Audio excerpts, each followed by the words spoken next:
Selamat pagi. Jadi Pak Menko Perekonomian akan menjawab terkait putusan Supreme Court di Amerika Serikat kaitannya dengan perjanjian yang baru saja disepakati oleh Pak Presiden Prabowo dan Presiden Trump. Ya, kira-kira. Silakan Pak. Detailnya.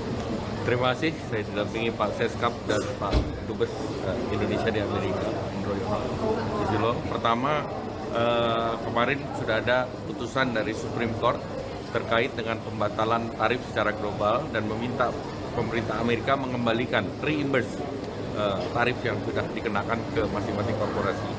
Nah, bagi Indonesia yang sudah menandatangani perjanjian, ini namanya perjanjian antar dua negara, ini masih tetap berproses karena ini diminta dalam perjanjian adalah untuk berlakunya dalam periode 60 hari sesudah ditandatangani dan masing-masing pihak berkonsultasi dengan institusi yang diperlukan.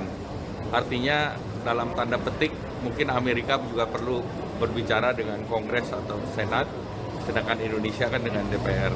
Namun keputusan kemarin yang 10% itu hanya berlaku untuk 150 hari, yang 10%. Sesudah itu mereka bisa perpanjang atau mereka bisa merubah dengan regulasi yang ada.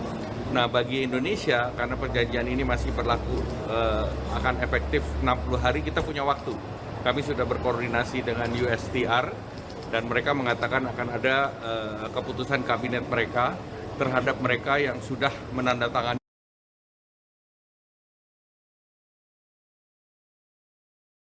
Selamat pagi. Jadi Pak Menko Perekonomian akan menjawab terkait putusan Supreme Court di Amerika Serikat kaitannya dengan perjanjian yang baru saja disepakati oleh Pak Presiden Prabowo dan Presiden Trump. Ya, kira-kira.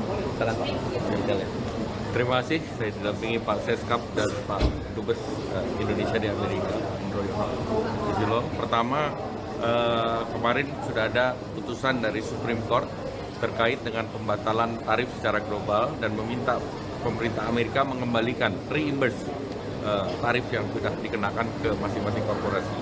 Nah, bagi Indonesia yang sudah menandatangani perjanjian, ini namanya perjanjian antar dua negara, ini masih tetap berproses